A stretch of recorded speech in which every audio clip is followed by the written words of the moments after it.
Welcome to the podcast that is always up to speed with Formula One. I am Mark Hamilton. Joining me, as always, is my friend, colleague, co-worker, partner in crime, Mr. Mark Daly. We have a ton of stuff to get to today. The Formula One community is still in a total uproar, which we'll get to in a couple of minutes. But before we get there, let's get through our typical preamble. My friend, how are you? Well, good. I mean, anything that we can do to maybe avoid talking about what we need to talk about is probably the way to go this evening because, man, it's been almost a week and people are angry. And I totally get it, by the way, but wow. Just what a crazy week. To follow up was a crazy race, right? But we'll talk about that in a minute.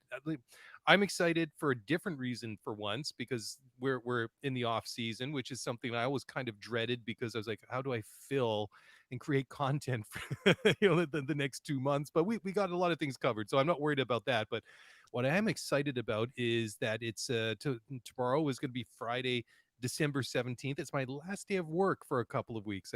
I'm taking some time off, really looking forward to that. And I was really upfront with the people in the office today, and they said, well, what are you going to do when you come into work tomorrow?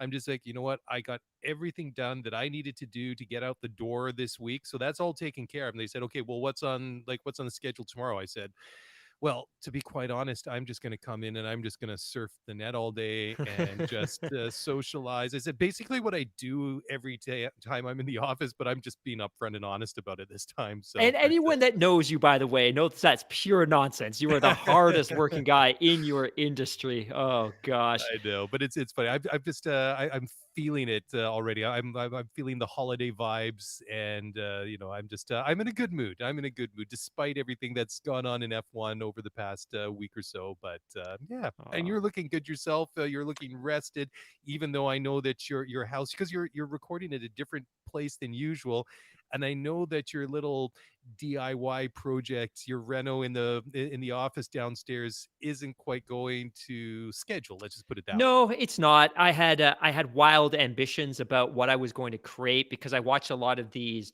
I watch a lot of these hip hop documentaries, and I see these wild studios, and I'm like, I can build something like that: a little wallpaper, a big TV on the wall, a new floor, some studio speakers.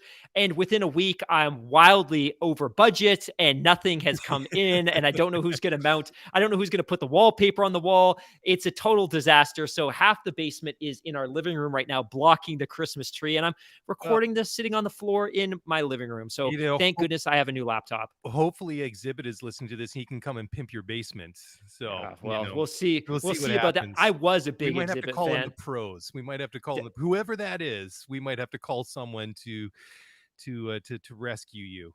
Anyone got the phone number for Geek Squad? No, that's a plug. Mark, you cannot plug that. Stop. What was I going to say? I had another point. Oh yeah. So part of the plan was that this week I'm off. So I'm off this week, and then I work the next 2 weeks. So I'll be working over Christmas, and then I get the Boo. first week of January off, and I'm cool Oh, with that. nice. That's cool. But I'll be getting the first week of January off. But one of the things I'd planned to do this week was I Hmm. wanted to get the office done, and I wanted to start working on our YouTube channel. So I wanted to help us take our visuals to the next level because I Yeah. think there's a ton of growth opportunity within the YouTube platform. But one of the things that I failed to recognize was that as my wife and my son landed back in the country last week, Hmm. because he's under 5, they don't test them. And because he's under 5, he's not vaccinated. So he's under a mandatory 14-day quarantine before he can go back to daycare. Oh So man. he's been with me and my wife's working. So he's been with me every minute of the day. And I love him to pieces. He's not violent. He's not destructive, but he is so I love high how that's the energy. first two words to describe your son are like he's not violent, he's not destructive. I don't know. Okay. Maybe boys typically are. It's Yeah, just like typically, every yes. 30 seconds, like Baba, Baba, Baba, Baba. And he speaks fluent Farsi and I don't. So typically I'm trying to translate what he's telling me, and then he gets frustrated because I don't understand what he's saying. Oh, it's been a blast. Like I've had some really quality time with him this week, but I haven't been as productive. But I think that's okay because I'm spending a little bit of time with family. Yeah, totally. You get a bit major pass, spending time with your son like that. So, That said, I think we've got to cut the preamble short, man. And oh I man, do think we as much have as you to? and I want to avoid the topic, and I've really been avoiding it all week because obviously we recapped the outcome of the Abu Dhabi Grand Prix during our Sunday show, which dropped Monday. I think that that podcast was very well received, at least in the way that we positioned our interpretation of what had happened. I was hoping, and I think this was a lost cause, but I was hoping that we would have there would have been some relief or some sort of resolution as the course of the week went over. And I kind of distanced myself from the world of Formula One over the last couple of days. And I certainly tried to stay away from Formula One Twitter and Formula One social media. But we had a Spaces chat Mm, tonight, and it was really great. And there was some really great conversation. But what was immediately clear to me, and it has been based on the conversations and the tweets and the DMs that we've had this week, is that people are overwhelmingly still extraordinarily angry, and rightfully so, are extraordinarily angry. And I'm one of those people increasingly as my position continues to evolve and develop, mhm, but people are incredibly angry. And I said this on the Spaces chat tonight that this is an incredibly important inflection point, not only for the FIA, but also for Formula One, because like no time in the history of this sport, they have an almost captive, immeasurably large audience. And yeah, what we saw Sunday was short of a crash and an injury to a driver was possibly the worst possible outcome. And I'm certainly not talking about Max because I might sound a little bit hypocritical, but I strongly believe he deserves to have won the championship. He's a fantastic driver. They played the strategy mhm, perfectly, and based on the cards that were dealt, they did everything right and they won a championship. Congratulations, Max. Congratulations, Red Bull. You deserve your flowers. But I yep, think this is an inflection point because totally. ultimately all of us left that race, left that moment, left that day frustrated, confused, unclear of what had happened. And this has to be an inflection point for the FIA, and it needs to be an inflection point for Formula One. And they have to understand that all of the things that we've seen over the last few weeks and months are totally avoidable. There's some really obvious low hanging fruit here. And Yeah, I'm frustrated. Our listeners are frustrated. The community's frustrated. And you have to be careful as well because, admittedly, I have a little bit of bias and I have a horse in this race. And I was hoping to see Lewis win. And I said all year, ultimately, I would mhm, be happy with whoever won as long as it went down to the wire. It was a close, clean championship. Unfortunately, it did go down to the last lap of the last race. yeah, But as so many people have indicated, it felt, or the perception is that it was manipulated or it was a manufactured outcome. And I don't believe for a second that the outcome in terms of the winner was predestined. It was pre-designed that anyone at the yeah, FIA or that anyone at Formula One specifically manipulated the outcome of the championship to see Max win. I don't believe that for a second. But what I think is lacking here, and kudos to Meg because she used a really good term during our Spaces chat tonight, is that we need a tremendous amount of transparency in this moment mhm, and permanently going forward because unfortunately the lack of insight and the lack of intel and the lack of clarity that's being provided by Formula 1 and the FIA about what had happened is only helping to fuel all of these conspiracy theories that are emerging. And the conspiracy theories are that, hey, look, the FIA, Formula One, they did wanted a different winner, that this is the narrative that Netflix wanted, all these other kind of pieces. And I was mhm, I was listening to a really good interview today with David Crofty, with Sky News, and one of the points that he had made that I wasn't immediately aware of is that the Formula One, the FIA could quash almost all of this conspiracy theory talk today because there were cameras on Michael Massey that entire time. That if the FIA and Formula One wanted to get out in front of this and provide some relief and some resolution and yeah, some clarity to the situation, release the tape. Let us understand what the decision making process was. Help us understand how we get from a moment where, hey, we're not going to lap the cars to we're going to partially unlap the field. Like, how did we get to that point? And if it was simply an honest misjudgment, if it was simply an in the moment decision that Michael Massey made, and it wasn't the right one, so be it. We can all live with that. But I Mhm. think the fear is that there was intervention here, that between that radio call Yeah. that we're not going to lap the cars to that last second, last ditch moment where, hey, we are going to unlap some of the cars. It feels like there was intervention from somewhere. Maybe it was from the commercial interest. I don't know. But I feel like we as fans deserve some closure and some clarity as to what happened. Because if you release those tapes and we simply discover that, look, Michael Massey was under a immeasurable amount of pressure that none of us could ever feel. He was getting called from the team principals. He understands the moment. He understands the spotlight.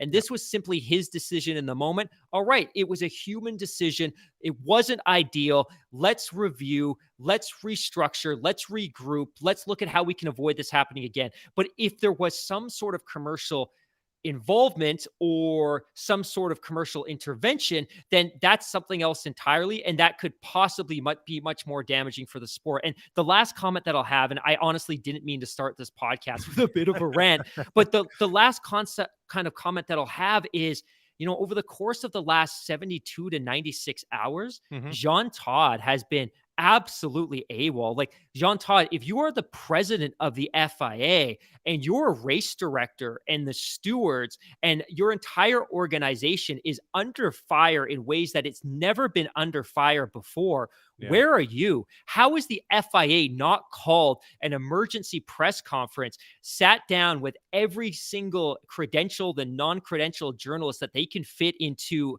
a conference room and walk us through step by step how we got from lap 53 to lap 58. Take us through with a time code. Show us every step. Help us understand the decision making.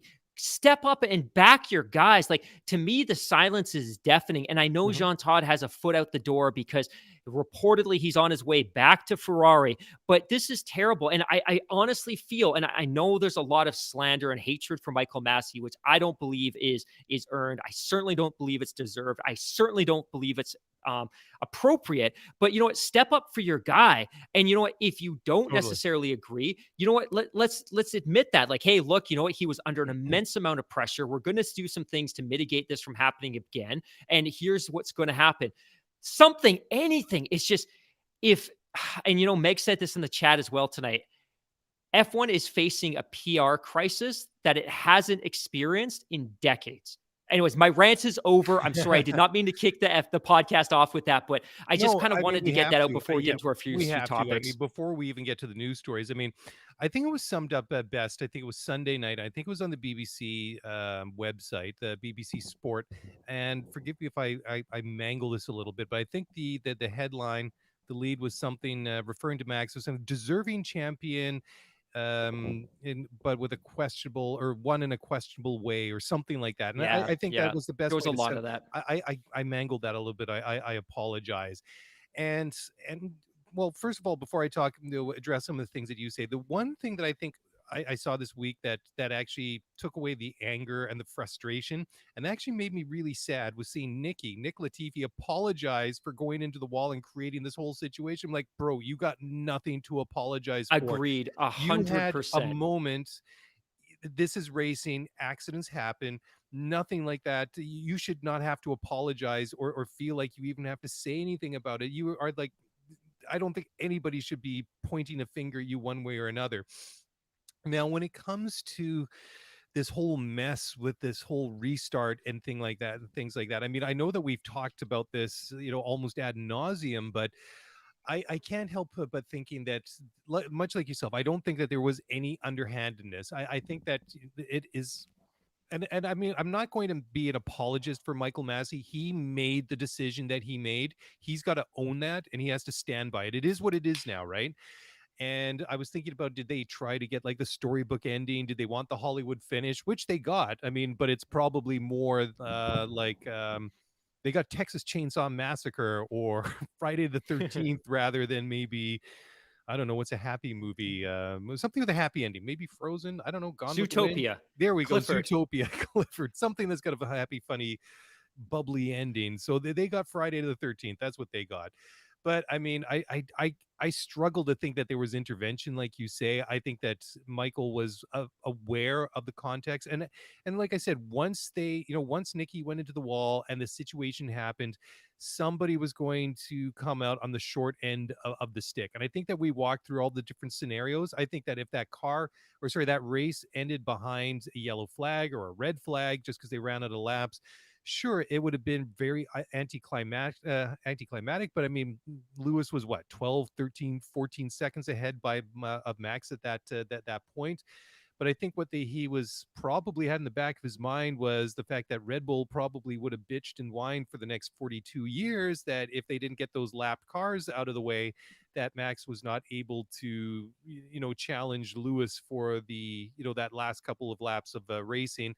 Perhaps he did just wanted to remove those cars and at least give the impression that they tried to remove any obstacles, maybe thinking there's not enough time. Maybe, well, I mean, they had to always, expect that Max was going to make a move because he went in for tires and Lewis didn't. But I think they tried to remove any hint of maybe favoring one driver one way or the other in the way that they did it. They didn't have a lot of time.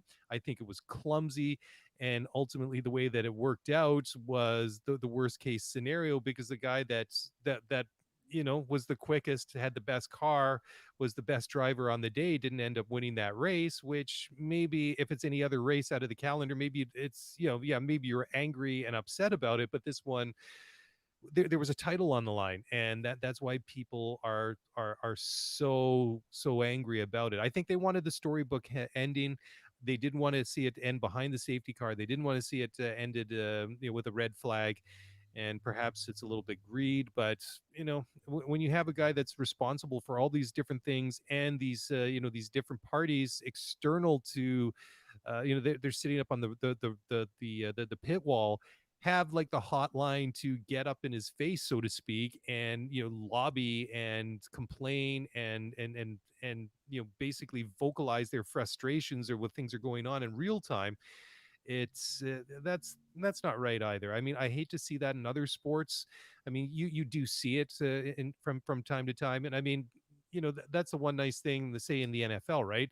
There's a PI call, right? Flag goes on the field, and maybe it's a bad call when you see the replay. But I mean, the one thing that's different in football is some plays are challengeable. They go and review it, and and especially when it comes to scoring plays inside, was it the 2-minute warning, all these plays are automatically reviewed. And of course, when you're playing from scrimmage, and each play only goes several seconds at most, you have the luxury of being able to do that. Whereas in Formula One, when the cars are going 200 miles an hour, and even behind the safety car, things are happening in the blink of the eye.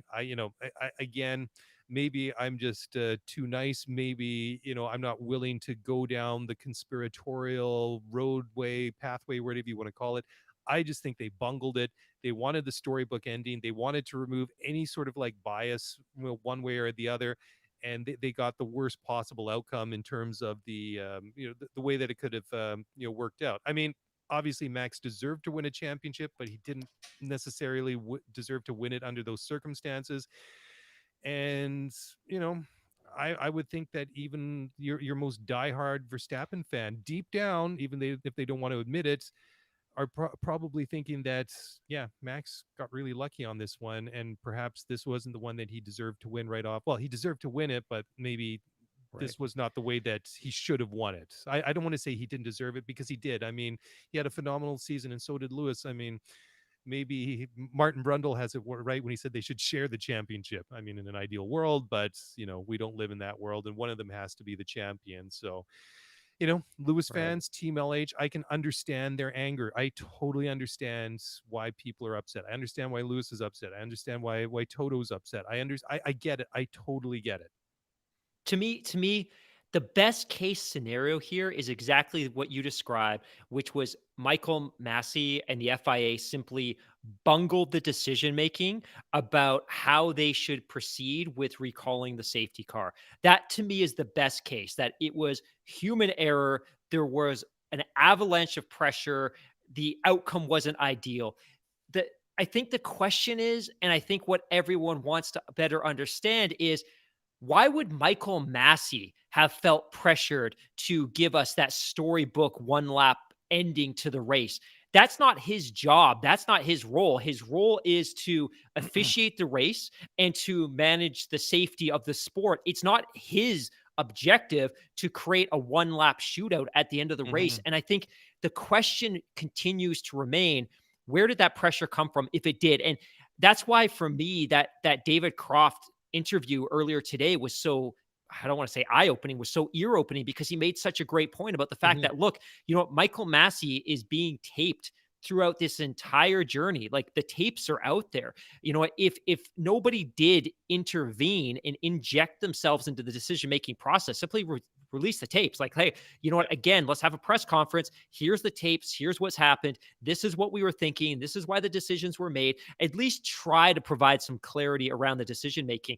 But I think the fear that a lot of people have ultimately is that somebody did inject themselves into that decision making, and Michael Massey was forced to make a decision that he wasn't comfortable making. And if that's the case, that's wholly inappropriate, because you're undermining the core function of The the FIA, integrity of which the is sport. to, yeah, officiate the sport and manage the safety of the sport. So Mhm. again, I think the best case is, you're right. It was absolutely bungled. They didn't follow their own rule book, and Yeah. this was the outcome. And it's going to be a stain on the legacy of the sport forever. There's going to be, unfortunately for Max, there will be an asterisk next to his title. And I'm sure that the Red Bull Max fans don't want to hear that, but that's going to be the reality. Yeah. This is much, much worse than Belgium. This is much worse than the 2005 US Grand Prix. This is worse than anything in the last quarter century, short of, obviously, any time a driver is injured, that is paramount, and that Yeah. supersedes everything. But in terms of avoidable bureaucratic, administrative, low-hanging fruit, this is the worst. So for me, if somebody injected themselves into that conversation, that's wholly inappropriate, and it undermines the competitive spirit of the entire sport. Now, what I don't believe is that there's been some grand conspiracy that's been running since the beginning of the championship to keep it tight, but to find a way to get Max that chip at the end of the season. I don't believe that's the case. No. I would I love, I would struggle love with if that somebody too. did some journalistic work and uncovered that that's not the case, because if it is, the sport is doomed, and they need to refund every ticket and every F1 TV Pro subscription sold this year.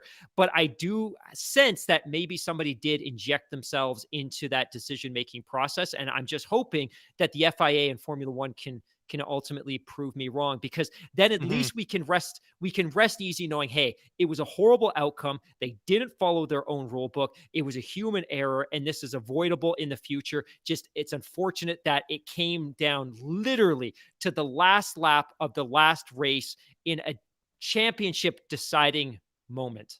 Yeah, I still think that maybe you apply Occam's razor to this one and just go with the simplest explanation that Massey wanted to remove any sort of perception of bias between Lewis and Max, yeah, and the fact that they wanted to restart that race and have a couple of laps under green for whatever reason he felt compelled to do so. Why is the Right. $64,000 question, Right. right?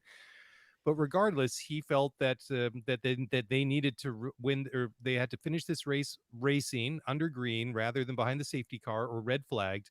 And I think that just with the pressure of time and the fact that there were not very many laps to go, that it was a spur of the moment decision that was made. Right. And he just decided to have those several lap cars unlap themselves and get out of the way, and it was just it was bungled. I mean, I mean, if something else is proven Right. otherwise, like in the way that you've outlined it, sure, I'd love to hear it. But you know it just it was not the outcome that they really needed. I mean, And again, I mean, it's just tough, right? And I mean, I was trying to be, like I said, I mean, if I'm cheering for anyone these days, it's for Ferrari. So it was, yeah, I didn't really have any skin in the game either way. But having said that, I didn't want to see it the way that it did, and that's so. I mean, I'm not happy either. yeah. Yeah, and just to be clear, I think the reason why people are upset is, one, there's this sense of conspiracy simply because there's a lack of clarity and a total Yeah. lack of transparency, which is that great word that Meg provided. But I think on top of it too, the FIA through Michael Massey didn't even follow their own rule book. And had they followed the rules as we all interpret them, Yeah. then ultimately the race would have finished under a caution and Lewis Hamilton would be an 8 times world champion. So there's obviously a lot of people that are very frustrated. I think I'm one of them because it was a long, exhausting championship with some incredibly exciting moments. It came down to the finale, which is all any of us can ever ask. But given some of the oddities and the anomalies and some of the friction that we've experienced this year, unfortunately, it just felt like it was a predetermined outcome that it was going to end oddly. And that's exactly what happened. And like I said, short of somebody being hurt, which is entirely an entirely different hemisphere of conversation, this is possibly the worst commercial outcome for Formula One. That 3-4 days later, nobody is talking about Max. Nobody is talking about Max. Everyone is simply talking about how the race ended. And look at us, man. We're 30 minutes into this podcast, and that's still all we're talking about. I know. I mean, I mean, what else is there really, to talk about at this point? They have the FIA that is has launched an investigation into this controversy. There is a fairly lengthy press release that they put out there earlier this week on Wednesday, I believe it was. So there's quite a there's a lot of takeaways in there, but I'll just read one or two paragraphs here. Quote: the circumstances surrounding the use of the safety car following the incident of driver Nicholas Latifi and the related communications between the FIA race direction team and the Formula One teams have notably generated significant misunderstanding and reaction from Formula One teams, drivers, and fans. An argument that is currently tarnishing the image What? of the championship and the due celebration of the first Drivers' World Championship title won by Max Verstappen and the eighth consecutive Constructors' World Championship title won by Mercedes. Following the presentation of a report regarding the sequence of events that took place following the incident on lap 53 of the Grand Prix, and in a constant drive for improvement, the FIA president proposed to the World Motorsport Council that a detailed analysis and clarification exercise for the future with all relevant parties will now take place. This matter will be discussed and addressed with all the teams and drivers to draw any lessons from the situation and clarity to be provided to the participants, media, and fans about the current regulations to preserve. I was going to say pervert. That's my mispronunciation. So, to preserve the competitive nature of our sport while ensuring the safety of the drivers and officials. End quote. Can So, I add something to this yeah, real go for quick? it. Jump in. So when I was in high school, it was grade 9. It was a cold, wet, dark Pacific Northwest morning, and I and a fellow student were waiting at the bus stop for our school bus to come. Okay. And he and I were hit by a drunk driver standing on the side of the road waiting for our bus. We got run over by Oh a my drunk God. driver. So we went flying, our stuff went flying. We ended up in the ditch. The guy was completely drunk. Somehow we managed to get on the school bus. And as soon as we got to the school, we're sore, we're hurting. We went to the office and reported the incident. This is back in 1995, 96. So maybe things have changed. But eventually later that day, the vice principal approaches me and he makes a statement that bothered me then and it bothers me now. He's like, I understand you were in an accident of your own making, inferring that we were the ones Sure. that were at fault, Wow. presumably because maybe we weren't standing exactly where we were supposed to stand.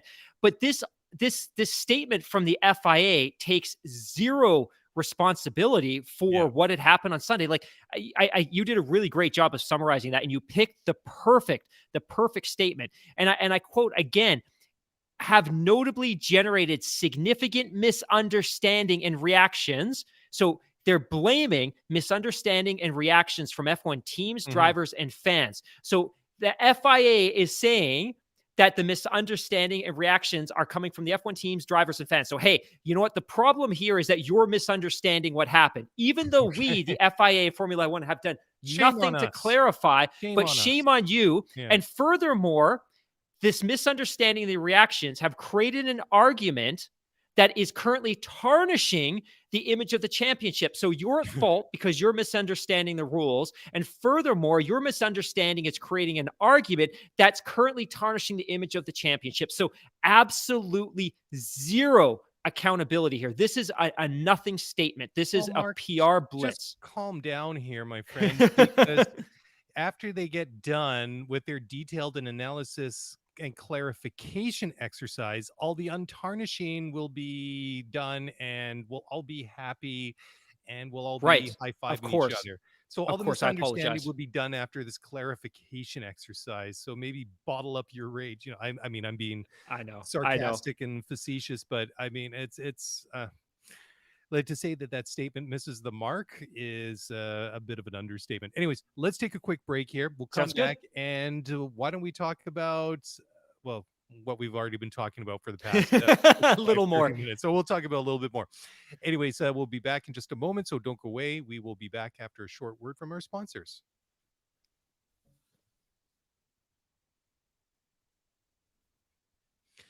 All right. Well, welcome back to the show. And yes, you are listening to Mark Hamilton, Mr. Mark Daly, talking about, well, that incident, that race. It still happens. It's the people are still raging. It's been almost a week, and it's incredible. Anyways, the one thing that did come out earlier today on Thursday is that Mercedes has officially confirmed that they will no longer be pursuing their appeal of the finish to the Abu Dhabi Grand Prix.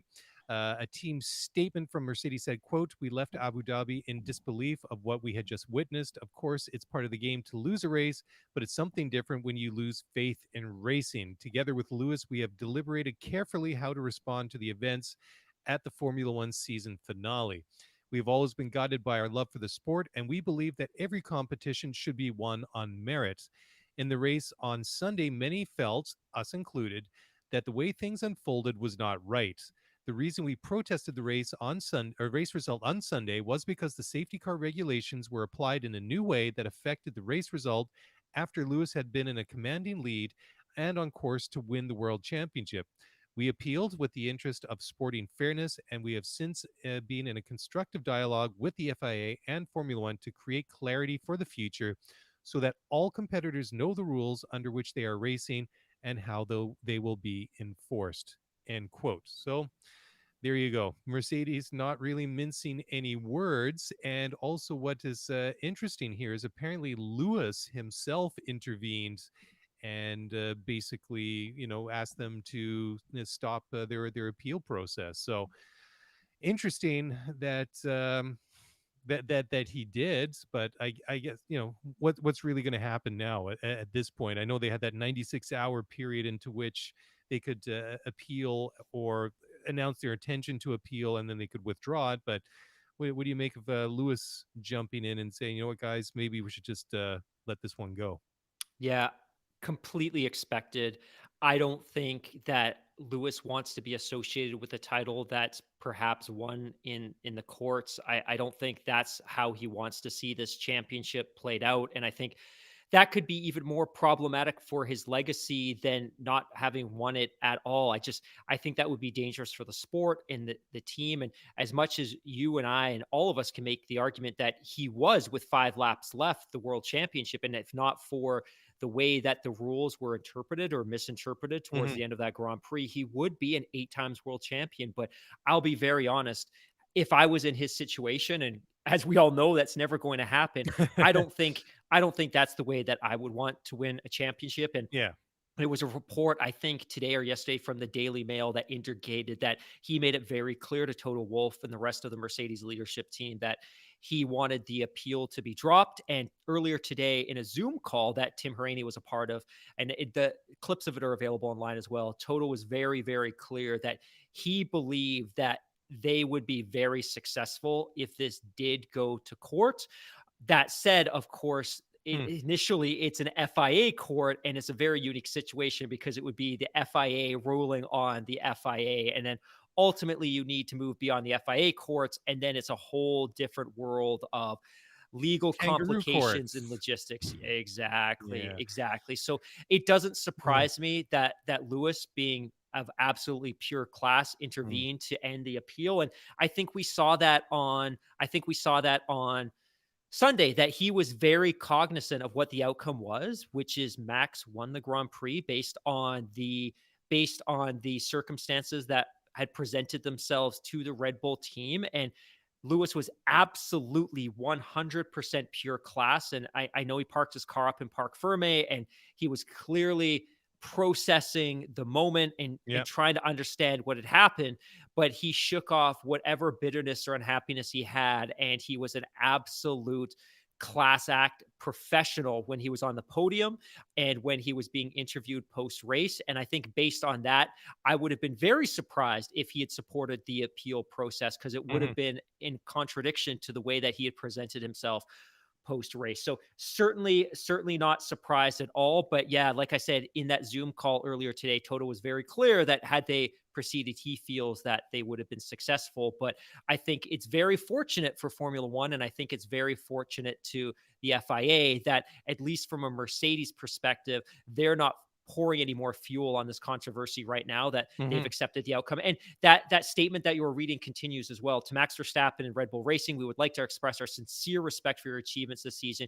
You made this Formula One championship title fight truly epic. Max, we congratulate you and your entire team. We look forward to taking the fight to you on the track next season. Yeah. So I feel, at least from the Mercedes perspective, when you talk about this entire situation, I think they've accepted the outcome. And obviously, there's been some sort of, and again, this is when we talk about transparency, I think we all are owed a little better than we're getting. But obviously, there was a conversation with the FIA, which made Mercedes feel better about the situation. Although I'd like to better understand what that conversation was, but it doesn't mean that the situation's over. And I think the FIA Formula One were hoping that, hey, you know what, Mercedes is going to release this statement and drop the appeal, and things are going to turn sunny. Well, that's certainly not what's happening at this point.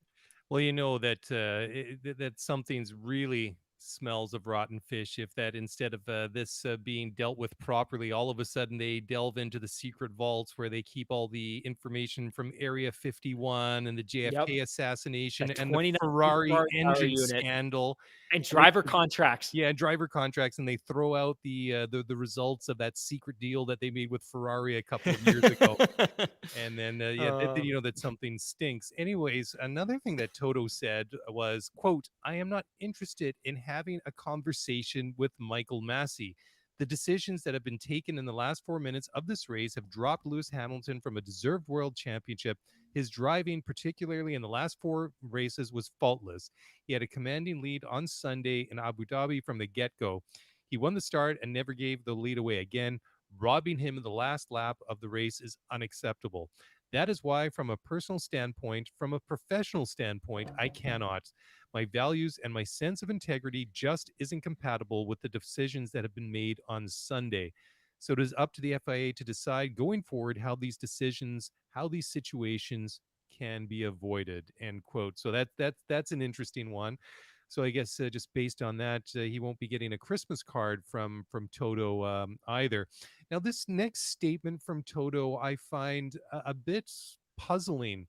To be quite honest, he said that he hopes that disillusioned Lewis Hamilton doesn't walk away from Formula One and call it a career.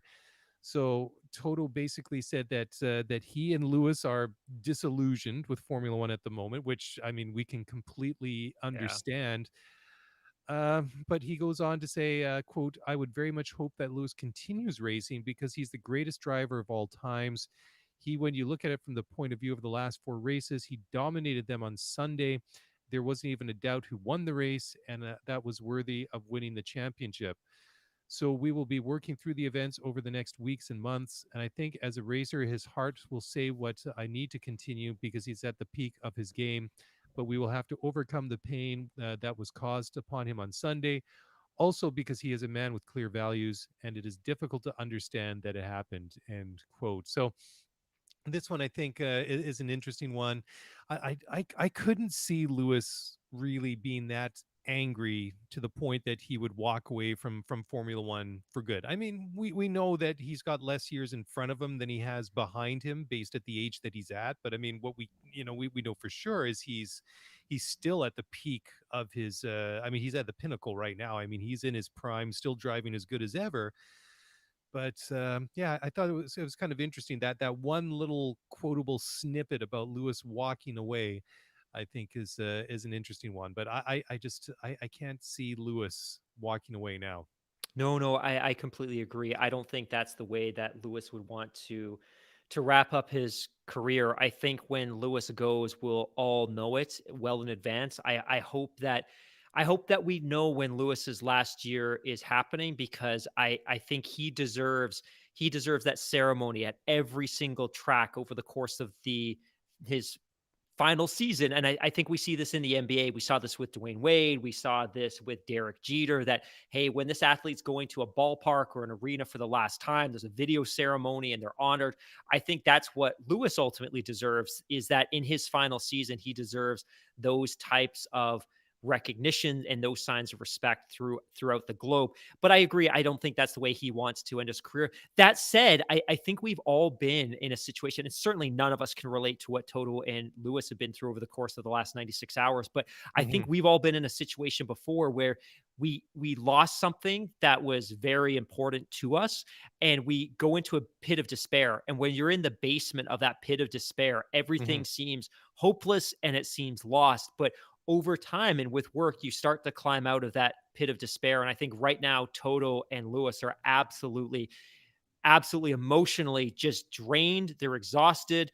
And I think they're in that pit of despair right now. And I think, though, over the course of the next few weeks, you get through Christmas, you get some breathing space between what had happened and the holidays. And I think at that point, Lewis and Toto will start turning their attention to the 2022 car.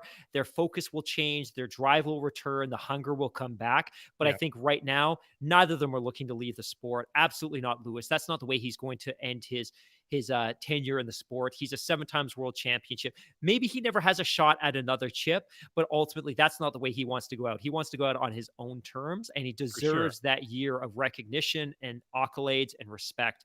And I think maybe it's not this year. He's got a 2-year deal. Maybe it's the year after. Who knows? We'll see how Mercedes looks on track. I think if he's hyper competitive, he'll continue to go. But yeah, certainly I don't expect to see him leave the sport because of this situation. Now, a couple of interesting snippets and quotes from Max Verstappen now for your consumption and for your thoughts and your and analysis. First one, quote, "No, I mean it's quite typical looking at the season that it happens. It is what it is. I mean, we were still happy and enjoying it, and we as a team didn't do anything wrong. We raced when there was a green light and a green flag, so we went for it and we did it on the track." End quote. So Max obviously talking about the situation, how it played out at the end of the race. That's fairly straightforward. But I'm going to read both, and then I want to get your thoughts on both of them. Then the second one is just Max, talking about Lewis specifically and what happened afterwards. So he says, quote, "There was one side that was incredibly happy and one side that was disappointed. Of course, I felt for Lewis. He did everything right throughout the whole race. But, F1 can be very unpredictable. And of course, it can go either way. It could have been the other way around as well, where I could be controlling the race and then I would lose it on the last lap. That's unfortunately also a part of racing." End quote. So your thoughts on those two little quotes? I mean, as usual, not more than a couple of sentences from Max, kind of short and to the point. But what do you make of those two comments? It is what it is. That seems to be, and that's not my Pretty much, response. I yeah. think that's one of Max's token Kind of his phrases. Yeah, go-to phrase, isn't it? Yeah. yeah, like I feel bad that they have to be on the defensive, and I think Hmm. sometimes it's important to understand the context with which these responses are coming, because we don't often get the question, we don't often get the context for the question. Maybe it's part of a bigger conversation. I feel a little bit bad that they have to be defensive on this, although typically I think that's the culture with the Milton Keynes squad at Red Bull. I don't think they did anything wrong in this race. I don't think they did anything wrong all weekend. Max did a great job of qualifying, and he got a lovely slipstream from his teammate. And then during the race, he didn't have a great start. Sergio was epic at fighting with Lewis to give Hmm. Max the opportunity to get back in the race. And there was a safety car, unfortunately, but safety cars happen because there was a crash, and crashes happen when two Yeah. Formula One cars are racing, regardless of where they are in the field. And Red Bull correctly and smartly brought Max in for softs. And I also don't fault Mercedes for not doing it, because, to be honest, I Well, don't even know regardless, where the Mercedes car was at the time. whatever happens, like the safety car and the whole bungled restart notwithstanding, those two teams were going to do the opposite of what the other one did. If Lewis went in for fresh tires, Max would have stayed out. It just happened that Lewis went Yeah. by first, and that was going to happen. They were going to do the opposite to one another. But I mean, had perhaps Mercedes reacted sooner, who knows, Maybe. or they pitted him under that virtual safety car. I mean, there's so many what ifs. What if they did this? What if that happened? What did that happen? I mean, it's all hindsight is 2020. But it's funny, and maybe that's part of the reason that Lewis decided to intervene and drop, insist Mercedes drop that appeal. That he doesn't want to be the undisputed goats and winning that eighth chip, via the courts, right? And maybe he's just like, Yeah. whatever. I've still got seven. I still have the opportunity. I've still got a couple years left in front of me. Maybe I can still do it. And maybe when it comes to a legacy point of view, people will look at Max and saying, well, there's an asterisk next to Max Verstappen's name. And regardless if Max goes on to never win another championship or he goes and wins 10, people always say, well, he shouldn't won in 21 because that was justly and rightly Lewis's championship. And he should have won that one. But Yeah. that race happened. That I thing happened, right? Under that safety car, I would argue that Red Bull did absolutely the right thing by pitting, Yep, and I totally. think that Mercedes did absolutely the right thing by not giving up track position because Yep. in that moment, the expectation is, well, this race is going to finish under a caution. If we pit, we forfeit the lead for no reason. Yeah, They didn't pit exactly. because the precedence is that it's not going to finish under, or it's not going to finish under a green flag. So I Yep. think both teams did the right thing. Just actually, while we're speaking, one of our listeners is messaging us on Twitter right now. Juan Solo, just a couple of great points that reinforce some of the things that we're talking about. He's saying just a couple of thoughts. He's like, the FIA somehow made FIFA look good by comparison. Number two, That's saying something. yes, absolutely. Number two, everybody assumes Mercedes and the FIA have made some sort of deal. If so, and that's what we were just talking about a couple of Mhm. minutes ago, we need to know what it is. Any lack of transparency would just throw doubt into future results as well. And three, the deal better include enacting every recommendation from the Hamilton Commission. Number four, the race director has too many responsibilities, which we've talked about ad nauseum.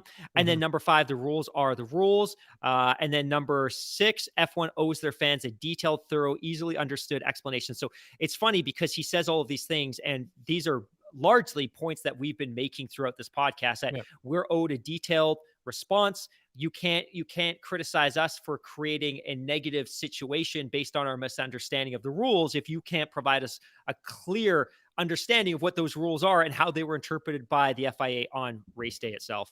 Yeah, it's kinda like watching my kids play games and how the rules constantly evolve, and they end up freaking out halfway through, and then you see the board and the little tokens and little pieces go flying across because Oh, somebody I look made up a forward to rule those halfway days. through. Yeah. No, no, you don't. Anyways, let's take another break. We'll be back in just a moment, so don't go away.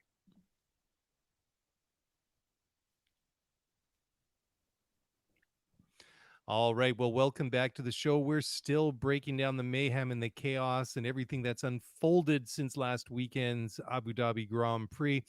And one of the things that's come out, that team principals will not be able to get onto the horn next year and bug the race director, which I think is the right thing to do. I don't, not sure why that this was something that was able to happen, but it's obviously something that should be dealt with, because I know that it wasn't that they were, well, I mean, in some cases, I guess they were basically pestering and lobbying Michael Massey to actually bring something up to the stewards. And whereas I guess it's up to the stewards to decide on their own whether or not something needs to be investigated. But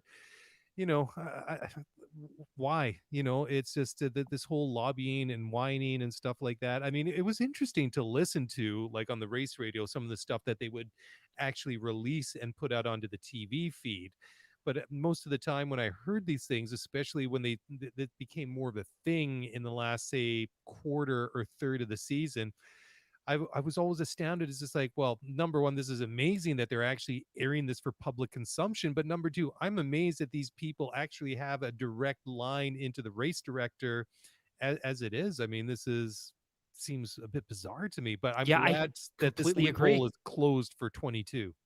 Yeah, I completely agree. And we talked about this on Sunday that ultimately it's the stewards that are making a lot of the decisions that the team principals are expressing their disbelief or anger or frustration about. And ultimate Michael ultimately Michael Massey serves no role other than to be a messenger between the two parties. And the stewards aren't about to change their decision making, or shouldn't be changing their decision making based on the input and feedback and noise created by the team principals. Yep. Now, of course, Sunday was a bit of an exception because Michael Massey controls the safety car deployment and bringing the safety car back in and lapping or unlapping the cars.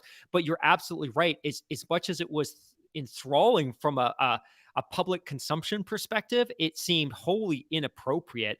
And says Ross Braun here, we will stop this context this contact next year. It's unacceptable that team bosses put Michael under such pressure during the race. It's like the coaches negotiating with the referee in football. And I completely agree. But once again, you know what? The FIA Formula One created this situation, continues Ross Braun. Toto can't demand that there shouldn't be a safety car, and Christian can't demand the cars have to unlap. Yeah. That's at the discretion of the race director. Yes. So I'm glad that they're going to be cutting off this line of communication. Yeah. Next one is that earlier tonight, they had the FAA prize giving gala in Paris. That's where Max wore a tuxedo, got the big trophy, and they were all smiles. Toto and Lewis did not attend, basically snubbing and protesting, saying that they were going to attend. And some people can say that's not sportsmanlike and stuff like that, but in this case, I totally understand it, and I don't feel any you know ill feeling towards either of them for not wanting to go. I mean, I have something. if it was maybe any other circumstance, I'd say yeah, that's maybe a little bit offside. But given the circumstances, I think this is understandable. I have something a little special for you tonight about Okay. on this topic. But before I get there, this was Oh, we brought to my attention tease. tonight. Yeah, a little bit of a tease. And actually, you know what? I don't know if we want to take. Actually, we won't take a break. We I just want to did read one this like to 2 you. minutes ago. Yeah, I was just gonna. I was playing that out in my head, but in the background on my TV, I have Selling Sunset on, so I was distracted for a second there. But in the sporting regulations, section 6 by 6.6, the drivers finishing 1, 2, or third in the championship must be present at the FIA prize giving ceremony. So technically, as per Hmm. the sporting regulations, Lewis had to be there. Now, all of that said, I don't think the FIA dare dare explore any kind of disciplinary action for this. Now, okay, so I'm going to read this to you, and I'm going to be totally honest. I did not know this happened, and if I was watching, I don't know that I would have been picked up on it right away. But a Okay. friend of the show messaged me earlier tonight saying you need to check this out, and this person sent me a YouTube clip with the exact time code. Now, this individual was informed of this by a friend of theirs who's also a friend of the show. So, friends of friends and friends of the show. So, thank you to everybody. You will remain nameless. So, during the prize giving ceremony tonight, Hmm. Nick DeVries, Mercedes test driver. He is the current reigning Formula E champion. Unfortunately, didn't get an F1 ride for 2022. Hmm. Was invited on stage to accept his Formula E World Championship trophy. Okay. One of the hosts on the stage had asked him a question, and the question was, talk to us about winning the championship. Nick DeVries, and I'm going to read this because I wrote this entire thing out because I want to read it to you. Nick DeVries says, before talking about our season, I'd like to dedicate a couple of words to Jean Todt.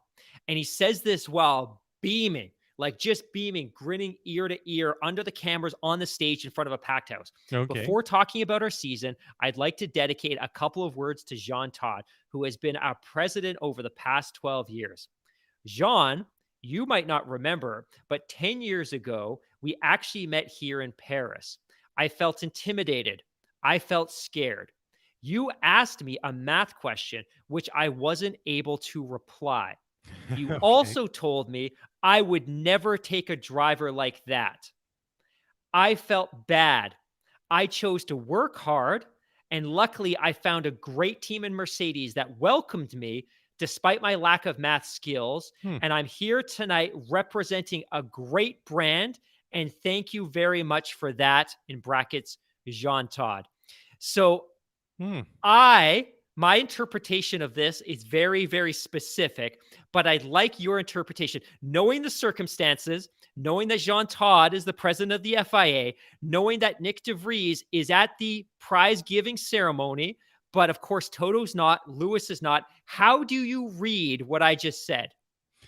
I think it's a little bit of a poke at John Todt Yes, yes, yes. that he's on the way out because he can't see he served the max 12 years as president of the FIA, and Nick being a champion now in world champion in Formula E for Mercedes, justly winning that title.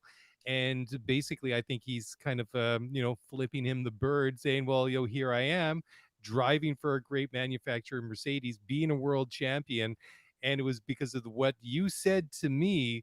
And the way that you made me feel actually motivated me to get where I am today, and your put down was actually got me to where I am. So I I am think that's so happy. it. I am so happy that and again, it's all about being human, et cetera, et Yeah. cetera. I think Jean Todd's a very strong, capable human being, but this story I thought was fantastic. And your interpretation is exactly what I was hoping that you were going to read into this. I'm going to send you the link because I want you to see it live. But Okay. I think just within the context of everything that's going on right now, I thought this was a little bit. I don't know if delicious is the right word. So to our valued listeners that sent this to us, thank you very, very much. And to Juicy, isn't it?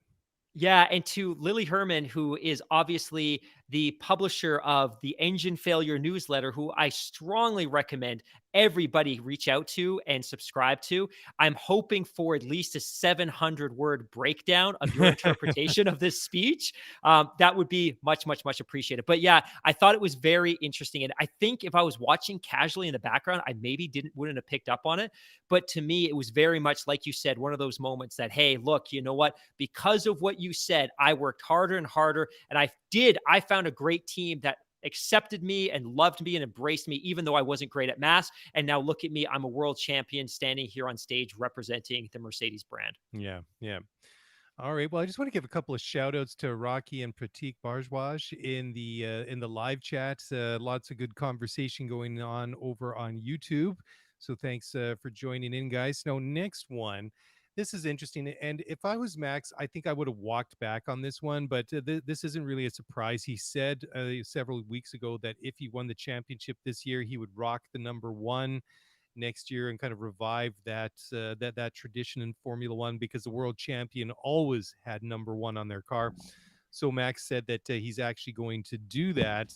However, I think this is a little bit tone deaf. I think just the way that everything went down. I know that he said that he was going to do it, but if I was him, I would have walked back on this one. I would have just stuck with my own personal number and just kept the 33 on there for next year. What are your thoughts? Yeah, that wasn't the angle that I thought you were going to take on this one, Oh, really? and I think you probably know this, but even better than I do, and I think we've all forgotten that this is even a thing in Formula One, Yeah. simply because Lewis has chosen not to do it. Nico retired immediately after 2016, so he never had the opportunity to wear number one. But maybe just for the context of our listeners, share what this means and what the history is behind doing this. Well, I mean, what the drivers have now, and this has been a thing for a good many years now, is they have their own personal number. So it's very much like in football or baseball, all the players have their own numbers. I mean, we all know what number Kobe wore. We all know what number Tom Brady wears, etc. We all know who CR7 is if you're a soccer fan. So anyways, that's something that Formula One decided to do, was let the drivers have their own personal number, because each and every year it was difficult getting to know all these. It took me like literally 2/3 of the year to remember which driver had which number, because it wasn't necessarily the same each and every year. But the one thing you could count on was the world champion always had number one. And then Ferrari always had 27 and 28, paying homage to Gilles Villeneuve, who was killed at Zolder in practice for the Belgian Grand Prix way back in 1982. Enzo Ferrari loved Gilles. He was I mean, he was, an amazing race driver, and he made a huge impact with Ferrari. I mean, that's a terrible choice of word, but anyway, so the world champion would always keep one. Ferrari was always have 27, 28. So that has been gone by the wayside. I like the idea, like I say, that each driver has their own personal number. but I really wanted to see a return to that, having the world champion, having number one on the nose of the car, having number one on the side pods, wherever it is. And so I'm kind of glad that Max brought it back. But however, just based on what happened, I think I would have, if it was me personally, I think I would have let this one slide for another year. But in Yeah. future, I would like to see it come back because it had meaning, it had significance that if you had the number one on your car, you had it for a reason.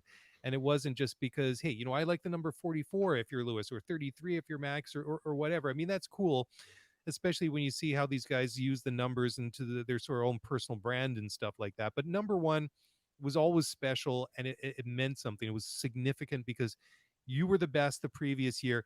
You're defending that championship this year. And you know what? Maybe it kind of puts a target on your back that, you got that big one on your car and everybody's coming for you. But I thought it was always a cool tradition. I hear you on the tone deaf piece. I think I would probably agree with you more if he'd won the championship through a DNF, if there had been contact, if he'd basically been gifted the championship through some other means. I mean, ultimately, you could argue that he was gifted the championship based on the interpretation of the rules and the calls by Michael Massey on Sunday. But again, he did nothing wrong in that championship. They just Hmm. executed based on the circumstances that were presented to them. I don't think he should choose not to wear number one as a byproduct of that. I think in doing so, especially since he'd stated earlier in the season that he was going to do this, it would suggest that maybe the image is tarnished and we're going to kind of back away from it and not celebrate it as if we Sure. aren't really the world champions. So I hear you. I just I think had he won a championship because of contact with Hamilton and Hamilton DNF'd and he won by default because he had more race wins, whatever the case is, sure, that's dirty. But as much as none of us are satisfied with the outcome of the race, I would still argue that Red Bull did nothing wrong that weekend, and they executed based on the circumstances as they were available to them. And kudos to Max. And I agree, this is something that I like to see. The other thing I'll just add quickly, and I know we've got a ton of other great stories, but the one thing that I would love to see, and we see this in the NBA now, is players wear a gold tag on the back of their jersey if their team has won a championship and there's a number on it. So, for instance, the Toronto Raptors have a gold badge that says number one on the back of their jerseys. I'd love to see something like that in Formula One, where Hmm. if the team that you're driving for or the team that you represent has won championships, that should be called out. There should be some sort of unique identifier on the cars themselves Hmm. that recognizes that, hey, that team has won a championship. And if there's been more than one, there should be a way to signify that. I think that would be very, very cool. Yeah, I totally agree. Hey, before we get to another break here, just one interesting thing. There's an auction that's going on this weekend in Paris.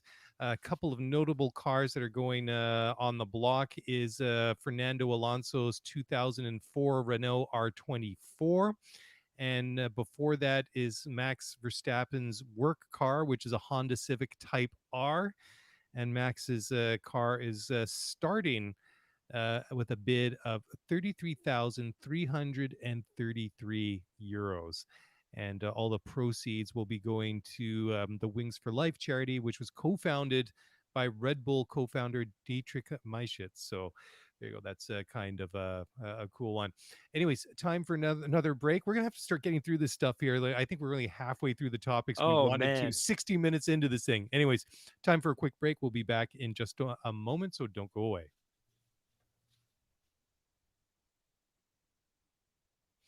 Okay, welcome back. So one good thing did happen to Lewis this week. He was at Windsor Castle earlier this week and was officially knighted on Wednesday.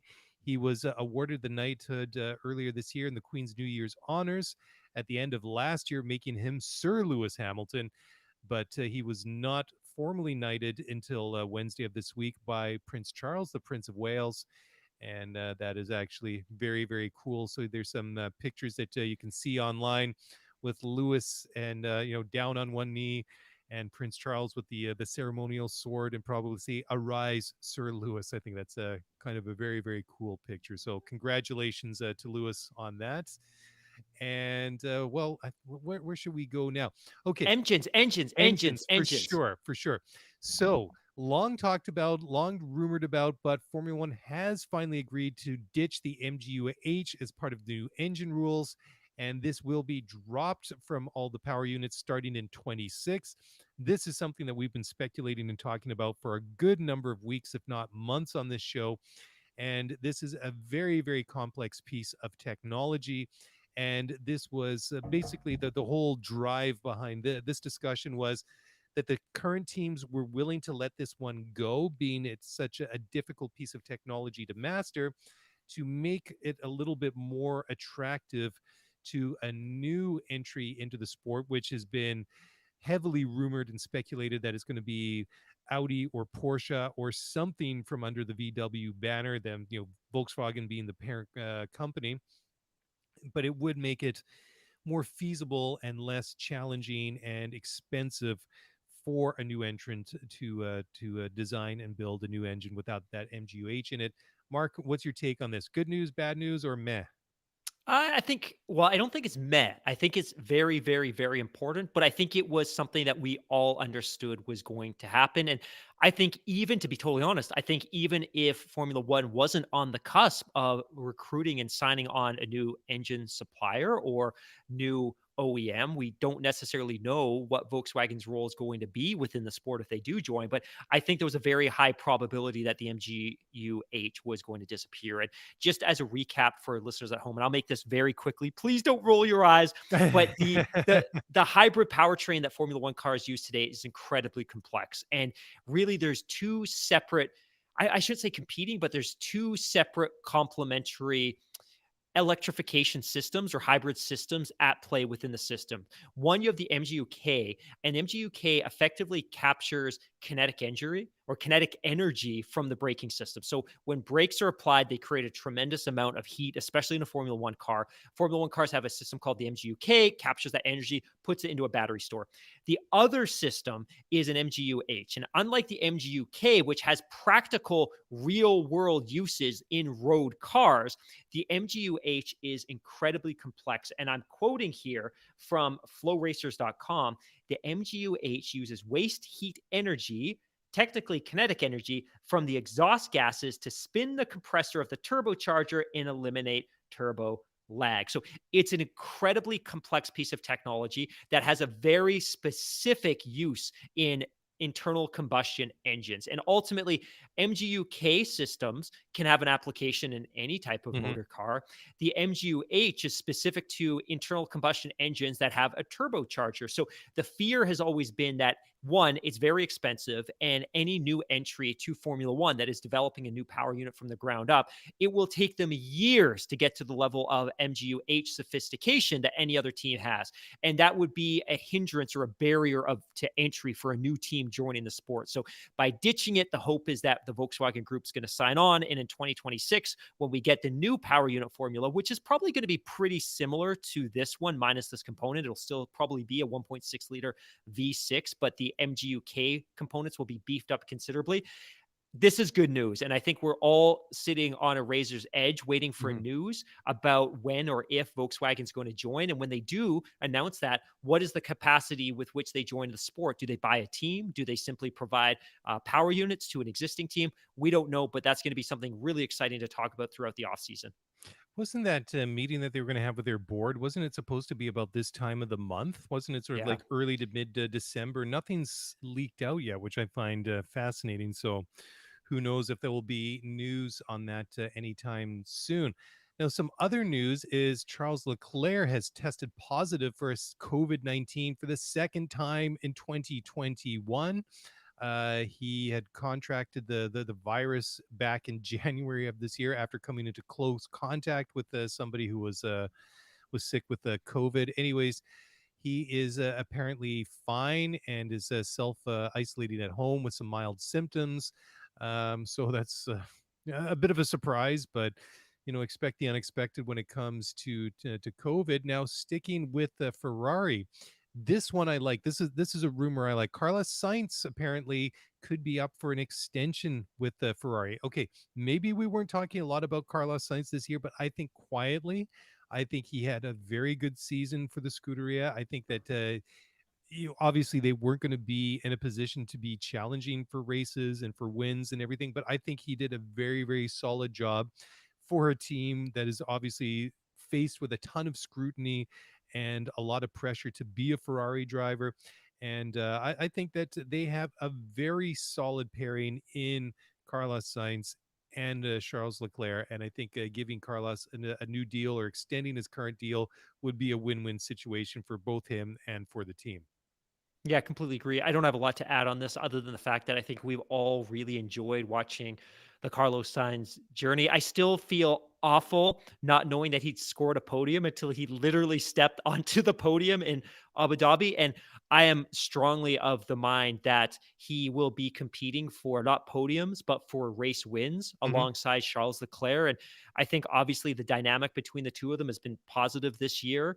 And I Yep. think it's because the team hasn't faced a ton of scrutiny because they weren't necessarily expected to be as competitive as they were. But I think as the team continues to improve and we see some competitive parity next year, expect to see a little bit of friction because I think the two of them have pushed each other in a really healthy way this year, as Tim Hauraney described on a recent Spaces chat. But I would expect next year that the two are going to push each other in more uncomfortable ways because they will be competing for the top step on podiums. Yeah, very cool. It'd be good to see where they are next year and see if they've sorted things out and what they get, what they design, what they build for 2022. Now, one small piece of Ferrari news: they've renewed a multi-year deal with longtime sponsor Kaspersky. I always get that wrong, but anyways, they will also feature not only on the cars but also on the drivers' overalls, helmets, and they're going to be an official partner of their FIA esports team, which is kind of cool. Now, we do have some test news. We've seen a lot of young drivers in the cars in Abu Dhabi for the postseason test. Did you want to talk about this one, Mark? Yeah, I think it's probably worth taking a quick stab at this one. Obviously, throughout the course of a 12-month calendar, we have some testing sessions. In the past, there were far more. There was up to 2 weeks of testing sessions during the winter. You would have a week following the season. Some years you would even have in-season testing sessions as well. But in the spirit of the cost cap and creating more competitive parity and reducing the cost pressures on the teams, we've seen fewer and fewer and fewer testing sessions. And now this last year, we were down to 3 days of winter testing, which I think probably wasn't enough. And I think that was the feedback that the teams gave to Formula One was we need more time to shake down our cars this year, especially as they're going to be rolling out entirely new chassis and aero. I think they're probably going to need at least a week. 3 days certainly won't be enough. 4 or 5 probably still won't cut it. But what we saw this year, and we typically get a couple of days of testing after the Abu Dhabi Grand Prix because all of the teams in their infrastructure are at a dedicated circuit, is we get to see a couple of days of testing. And oftentimes, what they're testing is the compounds that Pirelli would be using the subsequent years. So oftentimes we'll see Pirelli introduce new compounds because they're constantly evolving the tires to keep up with the cars because the cars continue to evolve. This testing session was a little bit unique. So every team had the opportunity to run a young driver, and most teams chose to do so on the Tuesday. So you got to see a ton of talented young drivers, and we'll speak to a couple of those in a couple of minutes that got to step into a Formula One car, many of them for the first time. So they were basically rocking the 2021 cars with the existing 13-inch wheels. One of the young drivers rocked a 2021 car with 13-inch wheels on the Wednesday. But what we also saw on the Wednesday was a number of our existing drivers or a number of existing drivers getting into Formula One mule cars rocking the 18-inch wheels. So obviously the teams and Pirelli are desperate to start getting some data on how Well, they these need it. 18-inch wheels, yeah, how these 18-inch wheels perform in a real world setting. And it isn't the first time that most of these teams have had the 18-inch wheels on their cars, but it's certainly the first time they've had the 18-inch wheels on their car with a more evolved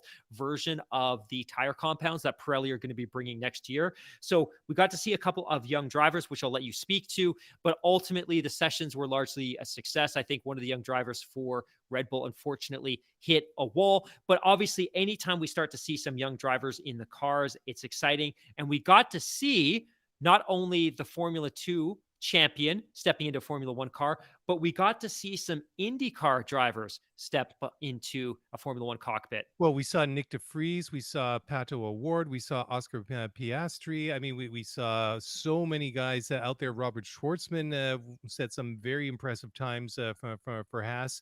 And I think it's exciting to see Pato Award. I mean, there's that Exactly. connection in there, and he's actually kind of setting himself a goal or the aim to break into Formula One in the next 2 years. So I can imagine he's going to be working the connections that he has with fellow Mexican, Sergio Perez, and or just any connection that he has. But he said that his F1 test with McLaren was crazy and insane times 10. And I can totally see it. I mean, you see any pictures of Pato from that test, he's just all smiles and obviously very, very pumped about it. So he says he believes he has a maximum of 2 years to make it into Formula One, and he's going to do everything that he can do to make it happen after that first McLaren test. He told motorsport.com in an interview, quote, to be fairly honest, arguably there's a maximum 2 more years for me to be able to come into the F1 scene. There's not much more time. I will do everything I can to make it happen because it is the top of the top and my dream and my life right now. It all started with one dream, and that dream was to make it to Formula One. The dream ambled out to a different series, endurance racing and IndyCar series, or sorry, IndyCar racing. But it all started with that one dream, and I'd be lying if I said I didn't want it because I do. I'm going to do absolutely everything I can. And I'm going to push my absolute maximum to be sure that I leave nothing on the table because you've got to take it. You've got to try because if I don't, I will regret it for the rest of my life. End quote. So there you go. Listening to him and seeing what he did at testing this week, I can't help but feeling, I got to cheer for this guy. His enthusiasm is infectious. I completely agree. I think all of this just reinforces how badly we need a couple of other seats in Formula One. 10 teams, I know, 20 right? seats. It's so tight, and it just feels that between the Formula 2 pipeline and IndyCar itself, there's so many talented drivers that I shouldn't say deserve because that's not really up to me to decide, but there's so many talented young drivers that seem capable of piloting a Formula One car. And some of these young drivers have fantastic personalities, fantastic energy, and they would be an absolute coup for Formula One from a marketing perspective. And I think what I'm really excited to see is eventually we're going to have an Indy breakthrough. So obviously, we see a lot of Formula One drivers go the way of Indy, especially after their I would say Formula One career expires, but I think at some point we're going to see the talent reverse and we're going to see a couple of drivers break through. And McLaren has absolutely led I would say the financial investment train into Indy. And of course, they're going to have their team next year. They've been partnering. They're going to have their own dedicated team in IndyCar next year, but they are absolutely cultivating terrific young talent there, which I think is fantastic. But I think we're going to see a breakthrough in a direction that maybe we wouldn't expect. And of course, we've seen it before. If you go back to Jacques Villeneuve, wins the Indy 500, makes the transition to Formula One in '96, wins the title in '97. But I think we're on a course to see more and more of that, especially given the fact that Indy's become increasingly stabilized after that really, really contentious, difficult period in the mid 90s and the 2000s when Indy split into two competing series. And of course, it's fully reunified now and has been for 12 years. But I think it's really starting to get onto strong financial footing. Cool. I don't have much more to add, but I think I got a nice email here to wrap it all up. So I'm going to read it to you. Hi there, Mark and Mark, two Gen DTSers here that love what you guys do week in and week out. Tonight, we are filled with an explosion of emotions with that unexpected finale. You have both mentioned on several episodes that the inconsistencies and or moments of influence on behalf of the FIA could be a turnoff for new fans, but we hadn't really connected with that sentiment until the last two races of the season. What advice or feelings would you share to those of us feeling very lucky to have witnessed a truly remarkable season, but at the same time left feeling with some disillusionment about the lack of consistency and clarity when it comes to officiating? P.S. After each race, my girlfriend and I both turn to each other and say, can't wait to hear what they say on the podcast. Thank you so much for all you both do, and especially for your respective openness to support and discuss mental health. Parker and Danielle from Bend, Oregon. So great, great email. Glad to hear that a check in from the Beaver State. Awesome email. So what do you say? How do what advice do we give to them? Uh, I don't know.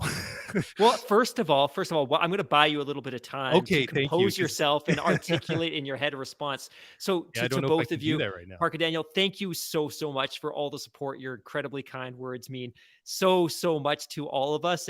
And sometimes I have to pinch myself thinking that there's people, literally people, like human beings out there that go to their podcast feed and refresh it to see if a new episode's dropped. So that to me is still a little bit surreal. I think for me, I'm all about looking at the positive and the upside. And I think, like I said earlier, I think this is a watershed moment and it's an inflection point for Formula One and for Mhm. the FIA. And I think we've spoken so much about how there is so much low hanging fruit and so many obvious things that you can do. And some of those are the fact that, hey, look, we rely on volunteer unpaid marshals. Why is that?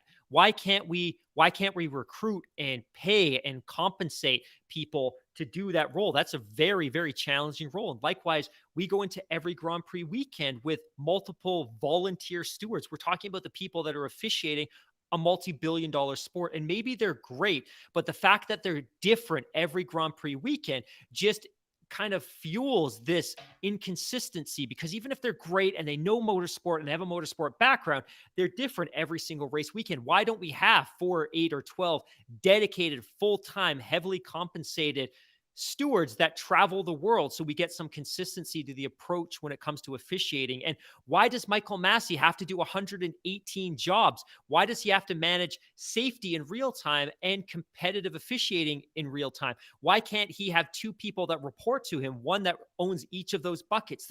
There's so much low-hanging fruit, and I wouldn't have had any confidence that any of this would have been visited, but I think based on what the Formula One has experienced over the last week, especially from a PR perspective, I think their hand is going to be forced, and hopefully the sport is going to be better for it.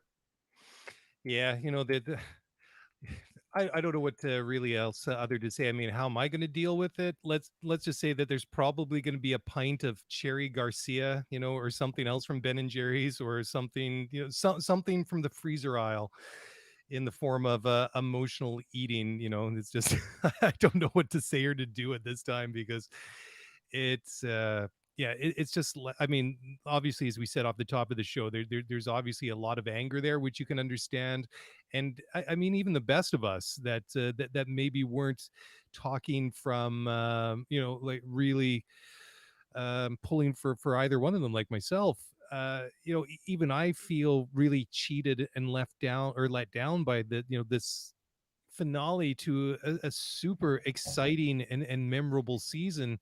And it's yeah it but it's over now, and I know it just kind of leaves us all hanging. And I really don't know how to really deal with it properly, other than, well, it's over with and it's done with, and let's hope whatever comes out of this clarity exercise, or whatever the hell they're calling it, Yeah. is that it doesn't provide us with more questions and more suspicions, and that it's resolved properly. I guess that's the only thing I can say. And well, but on the flip side is, as sad as I am in a way that the season's over, I'm also incredibly relieved, because as intense as and enjoyable as it was, and the fact that it looked like in the summer anyways, that this battle that had been going on up until the summer break looked like it was going to continue all the way through the season, and the stakes just got ratcheted up each and every week. I'm kind of glad that intensity's over for now, because it was just becoming emotionally a little bit too much to kind of deal with almost week in, week out. And it just sort of seemed inevitable that every little thing that happened, every perceived or actual incident between these two guys would just, it was like a powder keg waiting to explode. So, I completely, anyways, and I know we got to go here. We've been rambling on for 2 hours, but it I seems like very it. much agree that this season had some Mm, incredibly exciting moments. It went down to the absolute wire, which is typically, I think, what we would all wish and hope and pray for at the yeah. onset of a new campaign. But I was relieved. I was so relieved when this championship was over. And now I look to next year, and we're going to have 23 races over an even more compressed calendar. We all know that Formula One wants to get to 25 races. I worry about how much energy we'll all expend, especially if it's close. But Yeah, this totally right. championship had exciting moments, frustrating moments, infuriating moments like last weekend. But ultimately, I'm relieved it's over. But it's not really over because the frustration and the questions and the anger from last weekend haven't rescinded. What's a word that means going away? Going away? How Yes, about all those leaving? angry feelings have not gone away, and I'm still as frustrated Dissipated. as I was on Sunday. Dissipates. Dissipates. Dissipated. They have There we not go. dissipated. I'm gonna turn off my microphone now so you can turn off the lights and put And this send this everyone. episode to bed. It's funny too. Just as we read that lovely email from Parker and Danielle, Rocky in the live chat, also in Bend, Oregon. So there seems to be a bit of a community there. Whoa. And then he's asking, he says, ask what a Cincinnati FC fan does. I don't know if I should ask, but I'm kind of wondering. Sounds like we got a soccer fan here. And being from Oregon, I'm wondering if he's a Timbers fan because, got the whole Cascadia thing going on with Whitecaps and Seattle and Portland. But anyways, very, very cool that it's a small world. I think that's awesome. Anyways, I'm starting to lose my voice. I need to get something to drink. So I think this is the perfect place to wrap it up. Guys, thank you so much for your support all season long. Thank you for being there right from the very beginning or from the very last week. If you've only just joined in and found this podcast, we appreciate you guys all being in there for however long you've been here. Anyways, that's it. That's a wrap. Thank you for listening. Thank you for watching on YouTube. If you want to get in touch, send us a tweet at Scuderia F1 Pod. Send us an email at scuderiaf1pod at gmail.com. Promise I'm going to answer some of these ones very, very soon. Now that I got all my free time back, is wonderful. Anyways, have a great week, and we'll be back.